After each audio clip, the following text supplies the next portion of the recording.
Hello दोस्तों, नमस्कार। एडवा classes में आप सभी का स्वागत है। मैं कृष्ण कुमार आप लोगों को भारतीय राज्य व्यवस्था यानी इंडियन पॉलिटी का पढ़ा रहा हूँ। इसमें आप लोगों के लिए एमपीपीएससी, एमपी फॉरेस्ट और मध्य प्रदेश से संबंधित समस्त परीक्षाओं के लिए जो भारतीय राज्य व्यवस्था से संबंधित सिलेबस है उसको कवर कर रहा हूँ। साथ ही साथ यह कोर्स उन सिविल सेवा के अभ्यर्थियों के लिए भी फायदेमंद रहने वाला है जो किसी भी राज्य सिविल सेवा की तैयारी कर रहे हैं, हिंदी भाषा के माध्यम के विद्यार्थी, और साथ ही साथ यूपीएससी की तैयारी करने वालों के लिए भी फायदेमंद रहने वाला है। तो आप लोग इस वीडियो को जरूर सुनिए, ध्यान से सुनिए, और लास्ट में कमेंट करके जरूर बताएं कि आपको यह वीडियो कैसा लगा। आइए शुरू करते हैं आज का कोर्स।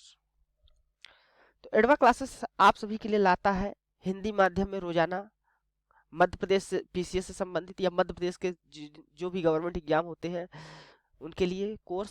तो सुबह आप 8 बजे पढ़ सकते हैं मध्य प्रदेश से जीके से संबंधित समस्त कोर्स।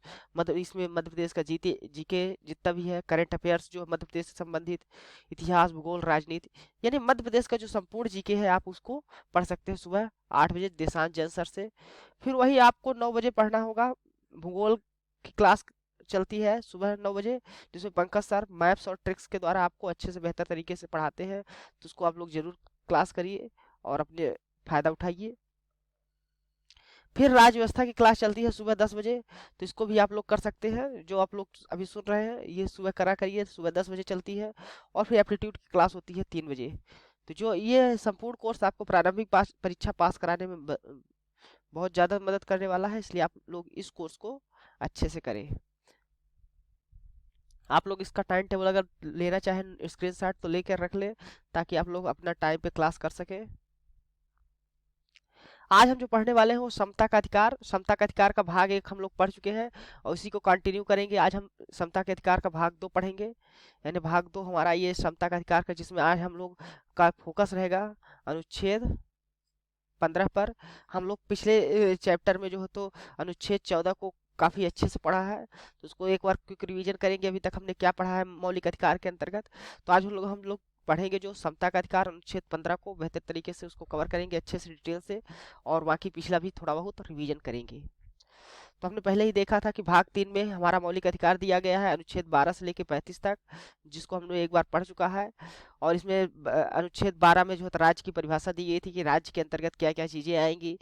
कोई भी भारत सरकार के द्वारा मेंटेन की गई चीज़ें हो, चाहे संसद हो यानी पार्लियामेंट हो, या संसद सदस्य हो, राज्य की सरकार हो, राज्य विधानमंडल हो, या भारत क्षेत्र के अंदर जो भी इंस्टीट्यूशंस कार्य कर रहे हैं, चाहे हाई कोर्ट, सुप्रीम कोर्ट, पंचायती राज हो, नगर पालिका हो, सरकारी कंपनी हो, ओएनजीसी जैसे सरकारी कंपनी है, या विश्वविद्यालय जो केंद्र के द्वारा सरकार के द्वारा चलाए जाए हैं विश्वविद्यालय हो, शैक्षणिक इंस्टीट्यूट हो, आईआईटी हो, एनआईटी हो, जो सरकार के द्वारा चलाई जा रही हो, वो सब चीज़ें जो हो तो ये सभी राज्य के डिफिनेशन के अंतर्गत आएंगे, जिसको हमने डिटेल से समझा था पिछले वीडियो, जो पिछले लेक्चर्स में। तो उसको आप लोग देख लीजिएगा पिछला एक लेक्चर। इसके अलावा हमने मूल अधिकारों के संगत होने पर हमने कहा था कि अगर कोई भी प्रावधान हमारा जैसे ही हमारे मूल अधिकारों के विरोध में होता है या हमारे मूल अधिकारों को कम करने की कोशिश करता है, वो सभी जो तो अवैध घोषित कर दिया जाएगा, शून्य घोषित कर दिया जाएगा हाई कोर्ट्स के द्वारा। और ना ही ऐसे राज्य को भी प्रतिबंधित किया गया था कि राज्य भी ऐसा कोई भी कानून नहीं बनाएगा जो हमारे मूल अधिकारों को उल्लंघन करता हो या कम करने की कोशिश करता हो। इसके साथ साथ हमने विधि का भी डिफिनेशन जानी थी कि विधि क्या होता है, कि कोई भी अध्यादेश हो, आदेश हो, विधि, नियम, विनिमय, अधिसूचना, रूढ़ि, प्रथा, यानी राज्य के द्वारा ऐसा कोई भी नियम, आदेश या नियम नहीं बनाया जाएगा, अधिसूचना नहीं जारी की जाएगी, या कोई भी प्रथा चल रही हो वो नहीं कंटिन्यू रहेगा। तो ये सारी चीज़ों को हमने पढ़ा था। और साथ ही साथ प्रवृत्ति विधि भी हमने जाना था कि जो अभी तक चल रही है, चलती आ रही है, वो ब्रिटिश शासन काल से, लेकिन अब मूल अधिकार जैसे ही लागू होंगे और मूल अधिकार के खिलाफ यदि वह प्रवृत्ति है, वह विधि है, तो जो तो उनका भी प्रवर्तन नहीं किया जाएगा, उनको भी नल और वाइड माना जाएगा, यानी शून्य मान लिया जाएगा, अवैध घोषित कर दिया जाएगा। और साथ ही साथ हमने यह भी जाना था कि अनुच्छेद 368 के अंतर्गत जो अधीन जो संशोधन किए जाते हैं उसको हम लोग इसके अंतर्गत नहीं मानेंगे, यदि वह हमारे जो तो मूल अधिकारों को किसी भी प्रकार से कम करने की कोशिश कर रहे हैं, तो वो लागू नहीं होंगे। ऐसे कोई भी संशोधन यहाँ पर लागू नहीं होंगे जो हमारे मौलिक अधिकारों को कम करते हों। साथ ही साथ हमने यह भी पढ़ लिया था कि मूल जो हमारा कभी यदि एग्जाम में कभी पूछ लिया जाता है आपसे कि मूल संविधान में कितने जो है तो मूल अधिकार थे, तो 7 मूल अधिकार थे मूल संविधान में। अब हटा लिया गया है संपत्ति के अधिकार को। हम बताया ही था कि इसको 44वें संविधान संशोधन अधिनियम 1948 के द्वारा 1978 के द्वारा इसको हटा लिया गया था मोरारजी देसाई की सरकार में। तो संपत्ति का अधिकार अब हट गया है, ये अब एक कानूनी अधिकार के रूप में हमें मिला है। आर्टिकल 300 ए में, तो आर्टिकल 300 ए में कानूनी अधिकार के रूप में पढ़ा है। जब हम उसको आर्टिकल 300 ए को पढ़ेंगे आगे चल के आगे क्लास में, तो उसको भी हम समझेंगे संपत्ति का अधिकार अब कानूनी अधिकार रह गया है। तो किस प्रकार कोई भी संपत्ति सरकार अधिग्रहण करती है, तो किसका मुआवजा देती है, वो उसको भी हम लोग जानेंगे। वर्तमान में हमारे जो 6 प्रकार के मौलिक अधिकार हैं उनको हम लोग देख लेते हैं एक बार फिर से। इसको याद रखना है, बिल्कुल याद कर लेना है, इसलिए मैं बार बार इसको बता देता हूँ, रिविजन कर देता हूँ। क्षमता का अधिकार दिया है अनुच्छेद 14 से 18 तक। स्वतंत्रता का अधिकार दिया है आर्टिकल 19 से 22 तक। शोषण के विरुद्ध अधिकार दिया गया है अनुच्छेद 23 से 24 तक। धर्म की स्वतंत्रता का अधिकार दिया गया है अनुच्छेद 25 से 28 तक। सांस्कृतिक और शिक्षा संबंधी अधिकार जो दिए अनुच्छेद 29 से 30 तक। संवैधानिक उपचारों का अधिकार दिया गया है आर्टिकल 32 में। दोस्तों आप लोगों को एक चीज करना है, मैंने पिछले लेक्चर्स में ये बताया हूँ कि कुछ अधिकार ऐसे होते हैं जो केवल विदेशी नागरिकों को केवल देश नागरिकों को मिलते हैं, भारत के नागरिकों को मिलते हैं। और कुछ अधिकार ऐसे होते हैं जो विदेशियों को भी, यदि कोई बाहरी व्यक्ति भारत में आया है, रह रहा है, तो उनके लिए भी वो अधिकार लागू होते हैं। तो आपको यह बताना है, कमेंट बॉक्स में यह लिखना है कौन कौन से ऐसे अधिकार हैं जो केवल भारतीयों को मिल रहे हैं, उस अनुच्छेद का नाम लिखना है। और कौन कौन से अधिकार हैं जो भारत नागरिकों के साथ, भारत के नागरिकों के साथ साथ, भारतीय लोगों के साथ साथ विदेशियों को भी प्राप्त है। तो ये आप लोग कमेंट में जरूर करके बताइए हमको, एक बार हम देखना चाहते हैं कि आपको कितनी अच्छी से याद है चीजें। तो आप लोग ये कमेंट करना है कि कौन से अधिकार भारतीय नागरिकों को मिले हैं, केवल भारतीयों को मिले हैं, कौन से ऐसे हैं जो नागरिकों के साथ साथ विदेशियों को भी मिले हैं। तो उन अधिकारों का नाम आप लोग कमेंट में करके जरूर बताइए। इसके अलावा हमने समता का अधिकार को भी जाना था कि समता का अधिकार में जो तो आर्टिकल किस आर्टिकल से 14 से लेके 18 तक है, अभी हमने पिछले स्लाइड में देखा है। तो आर्टिकल 14 को हम लोग पढ़ लिए थे जिसमें विधि के समक्ष समानता की बात की थी, जिसमें हम लोग समझे थे कि राज्य भारत क्षेत्र के अंदर किसी भी व्यक्ति को विधि के समक्ष समानता रहेगी, यानी हर व्यक्ति कानून के समक्ष समान है। वो चाहे कोई भी जात, लिंग, धर्म, स्थान या किसी भी आधार पे हो, या उच्च अमीर गरीब को हो, या किसी भी पद पे हो, कोई भी पद पे हो, मुख्यमंत्री, प्रधानमंत्री, किसी भी पद पे हो, तो उसको जो है तो विधि के समक्ष, सभी कानून के समक्ष समान होंगे। लेकिन हाँ, हमने ये भी देखा था कि कुछ परिस्थितियों में जैसे राष्ट्रपति और राज्यपाल, राष्ट्रपति जब जब तक वो पद में आश्रित है, या राज्यपाल हो गया जब तक पद में है, तब तक कुछ उनको अपवाद दिया गया है। साथ ही साथ संसद में रहते हुए, संसद में जो कार्य कर रहे हैं सांसद हैं, वो संसद में जब तक कार्य कर रहे हैं उस वक्त उनके द्वारा जो कही गई बातें हैं वो न्यायालय में नहीं जाई जा सकती, या न्यायालय में उनके द्वारा कही बातें डिस्कशन नहीं किया जा सकता। जैसी चीजों के लिए कुछ अपवाद है, लेकिन इसके अलावा सभी व्यक्ति कानून के समक्ष, विधि के समक्ष सभी समान है। साथ ही साथ हमने यह भी देखा कि विधियों के समान संरक्षण, यानी विधियों के द्वारा उसको जो है तो समान संरक्षण मिलेगा, हर व्यक्ति को कानून के द्वारा सहायता मिलेगी। यदि कोई भी असमान व्यक्ति है, विकलांग व्यक्ति है, महिला है, बच्चे हैं, उनके लिए कानून जो है तो राज्य जो है तो अलग से उनके लिए कुछ कानून बना सकता है, जिसको हम लोग आर्टिकल 15 में अच्छे से और भी समझेंगे, और उसके अलावा आर्टिकल 16 में इसको और विस्तार से समझा जाएगा। तो आर्टिकल हम 15 अभी आज शुरू कर रहे हैं, तो आइए देखते हैं आर्टिकल 15 क्या कहता है। तो इस आर्टिकल 15 को ध्यान से दीजिएगा, किस किस चीज पे। पहला बात, यहाँ पर 5 ग्राउंड दिए गए हैं। कौन कौन से ग्राउंड है, किस किस आधार पे जो है तो भेदभाव नहीं किया जाएगा, भेदभाव का प्रतिषेध किया गया है। तो धर्म के आधार पे, मूल वंश के आधार पे, जाति, लिंग और जन्म स्थान। तो ये 5 शब्द को आप लोग जरूर अच्छे से याद कर लिए, कौन कौन से शब्द है। कभी भी एग्जाम में पूछा गया कि ये 5 ऑप्शन दे दिया, ये कौन कौन से स्थान है, शब्द है आर्टिकल 15 में या नहीं है, तो लोग आपको जरूर 5 ग्राउंड है। पहली बात तो ये ध्यान रखिए कि 5 आधार हैं जिन आधार पर भेदभाव नहीं करने की बात की गई है।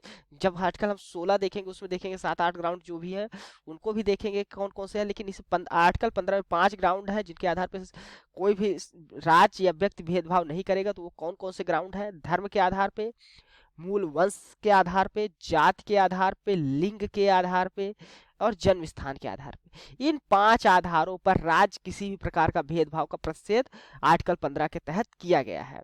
और इसका जब हम सेक्शन 1 देखते हैं आर्टिकल 15 का, तो उसमें कहा गया राज्य किसी नागरिक के विरुद्ध। अब यहाँ ध्यान दीजिए, नागरिक शब्द को ध्यान दीजिएगा, नागरिक, क्योंकि ये इससे यह पता चलता है कि जो आर्टिकल 15 है केवल भारतीयों के लिए, केवल भारत के नागरिकों के लिए बात कर रहा है, केवल भारतीयों के लिए है। भारतीयों के लिए। तो यहाँ से ये पता चल जाता है, जब किसी भी आर्टिकल में नागरिक शब्द या सिटीजन शब्द आता है तो केवल भारत के नागरिकों को वो चीजें प्राप्त होती हैं। जब यहाँ पर किसी व्यक्ति का, जब व्यक्ति लिख देगा तो आप लोग समझ जाइएगा वो हर प्रत्येक, जैसे आर्टिकल 15 में वो प्रत्येक व्यक्ति की बात कर रहा था, तो आर्टिकल 15 देश भारतीयों के लिए भी प्राप्त है और विदेशियों के लिए प्राप्त है। लेकिन जब आर्टिकल 14 जो, तो भारतीयों को विदेशों, लेकिन आर्टिकल 15 में हम देख रहे हैं कि नागरिक शब्द का इस्तेमाल किया गया है, तो नागरिक केवल भारतीयों के लिए ही यह चीज है। तो ध्यान रखिएगा कि राज्य की भी डिफिनीशन हम लोग जाना है कि राज्य के अंतर्गत केवल ये मध्य प्रदेश उत्तर प्रदेश जैसे राज्य नहीं आएंगे। इसके अंतर्गत हाई कोर्ट, सुप्रीम कोर्ट से, या गवर्नमेंट की कंपनी हो गई, संसद हो गया, पार्लियामेंट हो गया, यानी कि और विधानसभा हो गई, यानी राज्य के द्वारा कोई भी जो संचालित इंस्टीट्यूशंस हैं, व्यक्ति हैं, अधिकारी हैं, वो सब राज्य के अंतर्गत आएंगे। तो राज्य किसी नागरिक के विरुद्ध केवल धर्म, मूल वंश, जाति, लिंग, जन्म स्थान या इनमें से किसी आधार पर कोई विभेद नहीं करेगा। तो इस चीज को आप लोग ध्यान रखिएगा। पहला आर्टिकल कह रहा है कि किसी भी प्रकार का भेदभाव करने से इनकार कर रहा है। दूसरा क्या कह रहा है आर्टिकल सब सेक्शन 2 आर्टिकल 15 का सेक्शन 2 क्या कह रहा है, कोई नागरिक केवल धर्म, मूल वंश, जात, लिंग, जन्म स्थान या इनमें से किसी आधार पर, ये 5 आधार हैं, पांचों आधार पे क्या कह रहा है आगे, उसको ध्यान से सुनिएगा। दुकानों, सार्वजनिक भोजनालयों, होटलों, सार्वजनिक मनोरंजन के स्थानों में प्रवेश, यानी चाहे कोई भी दुकान हो, इन आधारों पे कभी भी वहां पर उनको रोक टोक नहीं रहेगी। सार्वजनिक भोजनालय जो बनाए गए हैं उन पर, होटल जो बनाए गए हैं उन पे किसी प्रकार का भेदभाव नहीं रहेगा। सार्वजनिक मनोरंजन के स्थान जो है उनमें प्रवेश करने से किसी भी प्रकार का इनके लिए रोक नहीं रहेगी। तथा दूसरा खंड क्या कह रहा है, सेक्शन 2 का सबसेक्शन ख क्या कह रहा है, तो पूर्णतः या भागतः राजनिधि से पोषित या साधारण जनता के प्रयोग के लिए समर्पित कुओं, तालाबों, स्नान घाट, सड़कों, सार्वजनिक समागम के स्थानों का उपयोग के संबंध में किसी भी निर्योग्यता, दायित्व, निर्बंधन या शर्त के अधीन नहीं होगा। यानी इसका कहना यह है कि यह राज्य स्टेट फंड से, यानी राज्य से प्राप्त किसी भी प्रकार की सहायता प्राप्त कर रहा है, पोषित है, वित्त पोषित है, राज्य किसी भी प्रकार की सहायता कर रहा है किन किन चीजों को, कोई भी कुआं हो जो लोगों के लिए, जनता के प्रयोग के लिए समर्पित हो, तालाब हो, स्नानाघाट है, सड़क है, या सार्वजनिक कोई भी स्थान है, अगर उसमें राज्य यानी भारत या राज्य का किसी भी प्रकार का उसमें वित्त पोषित है, राज्य उसमें किसी प्रकार का कार्य कर रहा है, तो वह किसी के लिए भी प्रतिबंधित नहीं रहेगा। वह किसी भी आधार पर उसमें भेदभाव नहीं किया जाएगा, चाहे वो धर्म हो, जाति हो, मूल वंश हो, लिंग, जन्म स्थान, इन आधारों पर, इन पांचों आधारों पर किसी भी प्रकार का किसी भी व्यक्ति के साथ भेदभाव नहीं किया जाएगा। यह वह राज्य से जो तो पोषित है, वित्त पोषित है, राज्य की सहायता प्राप्त से चल रहे हैं। और राज्य के डिफिनीशन तो आप जानते ही हैं। दुकानों, सार्वजनिक स्थानों, होटलों और सार्वजनिक मनोरंजन के स्थानों में भी उनको प्रवेश से किसी भी प्रकार का रोक नहीं लगेगी, वो चाहे राज्य के द्वारा हो, चाहे प्राइवेट इंस्टीट्यूशंस के द्वारा चलाए जा रहे हो। लेकिन यहाँ पर इन चीज़ों के लिए राज्य की जो तो राज्य की सहायता प्राप्त लिख दिया गया है। तो अगर ये आपका पर्सनल प्राइवेट कुआं है तो उसके लिए बात नहीं कर रहा है, ये उन कुओं की बात कर रहा है जो यह राज्य के द्वारा पोषित है, या सरकार के द्वारा, चाहे पंचायत के द्वारा बनवाया गया हो, नगर पालिका के द्वारा बनवाया गया हो। तो ऐसे स्थानों पर इन लोगों के लिए किसी भी व्यक्ति को किसी भी आधार पे भेदभाव करने से मना किया गया है। वहीं आगे जो आर्टिकल 15 का सेक्शन 3 क्या कह रहा है, उस 3 उसको भी समझ लीजिए हैं। इस अनुच्छेद की कोई बात राज्य को स्त्रियों और बालकों के लिए कोई विशेष उपबंध करने से निवारित नहीं करेगी। यानी राज्य, यानी जो अनुच्छेद 15 और 15(1) और 2 में दिया गया है, तो इस अनुच्छेद की कोई भी बात यदि स्त्रियों के लिए, हम लोग स्त्रियों की, महिलाओं के लिए कोई अलग से कार्य बना रहे हैं, जैसे हम लोग महिलाओं के लिए अलग अलग कई योजनाएं लागू करते हैं, उनको सुविधाएं, उनको आरक्षण जैसी बातें करते हैं, उनको कुछ सब्सिडी दे दी जाती है।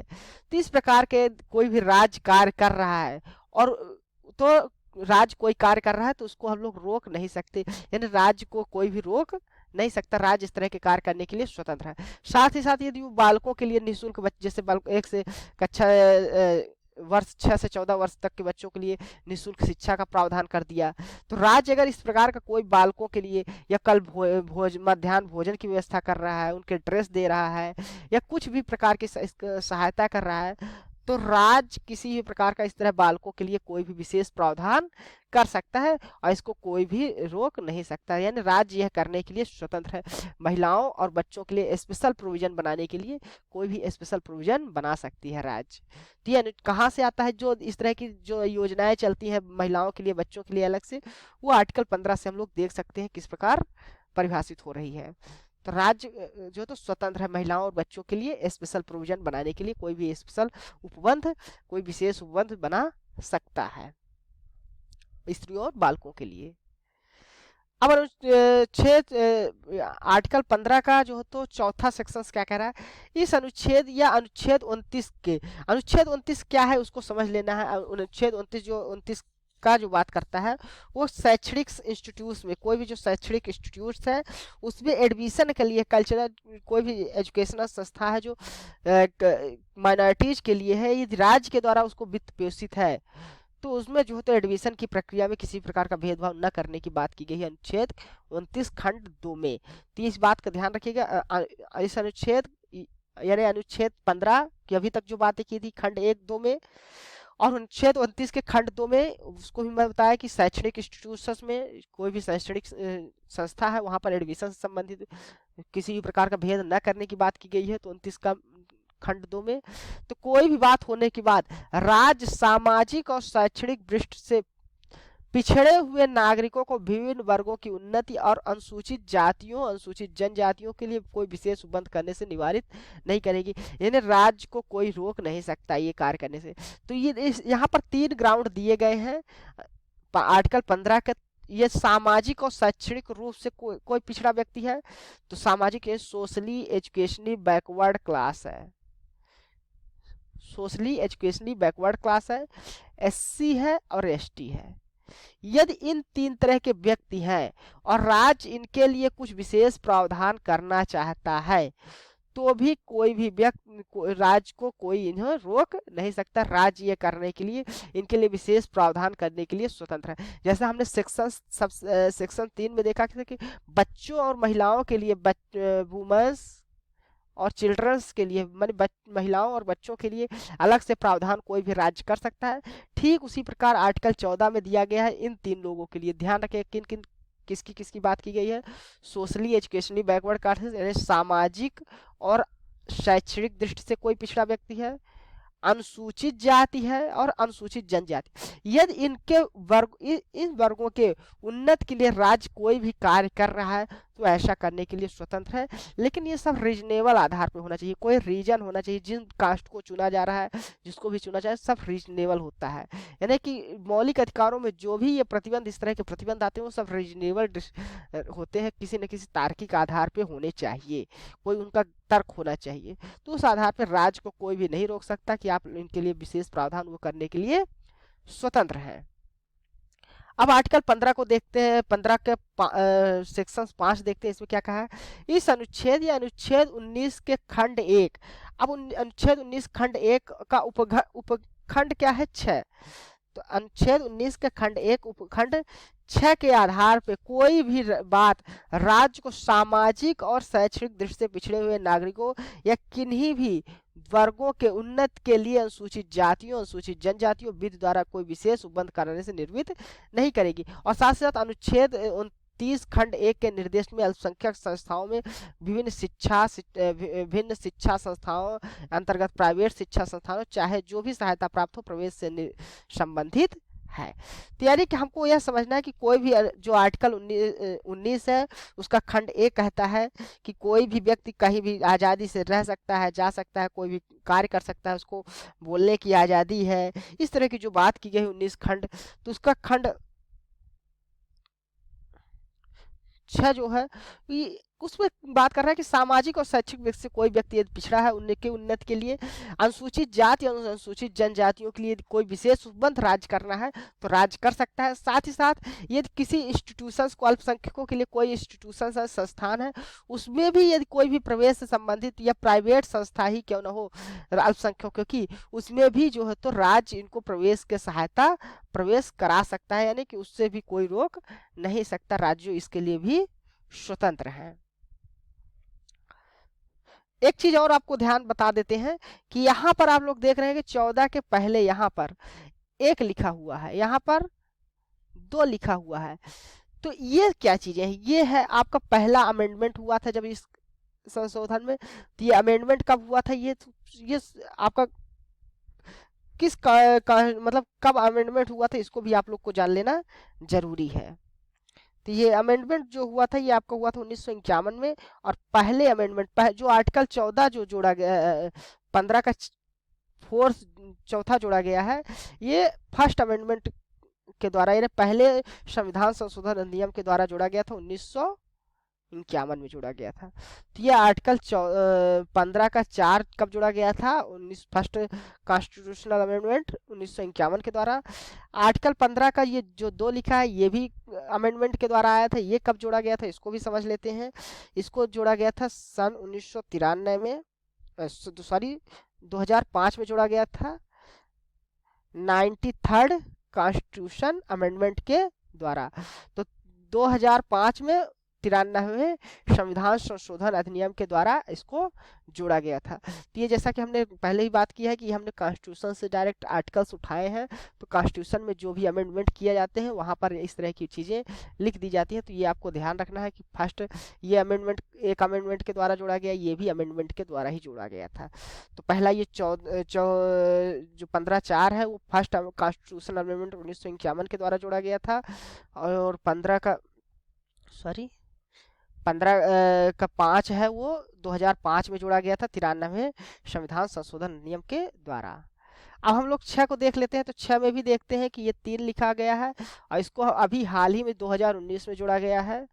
2019 में, जैसा कि आप लोगों को याद होगा, ये आर्थिक रूप से पिछड़े वर्गों के लिए जो तो सामान्य जो जनरल वर्ग है उसके जो तो आरक्षण के लिए था। और ये कॉन्स्टिट्यूशन कौन सा था? 103rd कॉन्स्टिट्यूशनल अमेंडमेंट, ठीक ना, अमेंडमेंट के द्वारा जोड़ा गया था। यानी 103वें संविधान संशोधन अधिनियम के द्वारा इसको जोड़ा गया था 2019 में, इसको 6 को। तो इसको हम लोग पढ़ लेते हैं क्या है, किस मतलब ये किस बारे में बात कर रहा था? कोई भी व्यक्ति शैक्षणिक रूप से यदि पिछड़ा वर्ग है, यानी कि जनरल में यदि वह गरीब है, आर्थिक रूप से गरीब है, तो उसके लिए आरक्षण की बात कहा था। और वहाँ पर 10% आरक्षण की बात कही गई थी कि ऐसे व्यक्तियों को 10% का आरक्षण, यानी 4-5 में तो आरक्षण की बात की गई, तो 4-5 में है। उसके अलावा ये जो ऐसे व्यक्ति हैं जो आर्थिक रूप से किसी भी शैक्षणिक संस्थान, इंस्टीट्यूशंस या नौकरियों में आरक्षण प्राप्त करना चाहते हैं, तो उनको जो तो 10% का आरक्षण की बात की गई है। किस आर्टिकल्स में? 15 के 6 में, अनुच्छेद 15 के सेक्शन 6 में 103 संविधान संशोधन नियम 2019 के द्वारा। तो ये हाल ही का है, इसके लिए इसको आप लोग याद रखिएगा क्योंकि इसको पूछे जाने की संभावना बहुत ज़्यादा है। ये तो सामान्य वर्ग में जो तो आर्थिक और आधार पे आर्थिक रूप से पिछड़े वर्गों के लिए आरक्षण की बात करता है। तो इस प्रकार यह हमारा आर्टिकल 15 हुआ समाप्त। तो अब हम अगला जो हमारा वीडियो आएगा वो आर्टिकल 16, 17 और 18 को हम लोग खत्म करने की कोशिश करेंगे। इस प्रकार हमारा समानता का जो अधिकार है, समानता का अधिकार, वो आपको 3 वीडियो लेक्चर्स में हमारा समाप्त हो जाएगा, 3 पार्ट में। तो इसको हमने जानबूझकर थोड़ा थोड़ा पढ़ने की कोशिश की है ताकि हम लोग इसको अच्छे से समझ सकें। हमको किसी प्रकार का कोई कन्फ्यूजन है यदि आपको, तो आप लोग हमें कमेंट कर सकते हैं। साथ ही साथ आपको हम टेलीग्राम और इंस्टाग्राम का लिंक भी दे देंगे, वो डिस्क्रिप्शन बॉक्स में है, तो वहाँ पर भी आप लोग प्रश्न। ये रहा आज का हमारा वीडियो। आपको यदि हमारा वीडियो अच्छा लगा है तो आप हमारा इस वीडियो को लाइक कर लीजिए और हमारे चैनल्स को सब्सक्राइब कर लीजिए ताकि हमारी जो भी वीडियो है या MPSC का जो भी कोर्स कराया जाता है वो उसको आपको वो सभी चीज़ें आपको मिल सके। बेल आइकन को दबा दीजिए ताकि जैसे ही हमारा कोर्स अपलोड हो उसका नोटिफिकेशन आपको मिल जाए और आप लोग समय से अपना क्लास कर लें। इसके अलावा आप लोग हमारे इंस्टाग्राम, टेलीग्राम, फेसबुक ग्रुप से भी जुड़ सकते हैं, जिसका जो है तो डिस्क्रिप्शन बॉक्स में नीचे लिंक दिया हुआ। टेलीग्राम ग्रुप में आप लोग जुड़ जाइए, वहाँ पर हम लोग डेली MCQ कराते हैं और साथ ही साथ लेक्चर्स की PDF भी वहाँ पर मिल जाएगी आपको।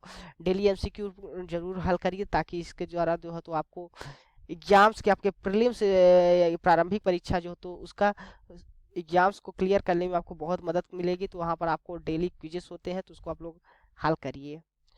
और कोई भी आपको क्वेश्चन है तो आप वहाँ पे हमसे लोग से ज़रूर पूछ सकते हैं।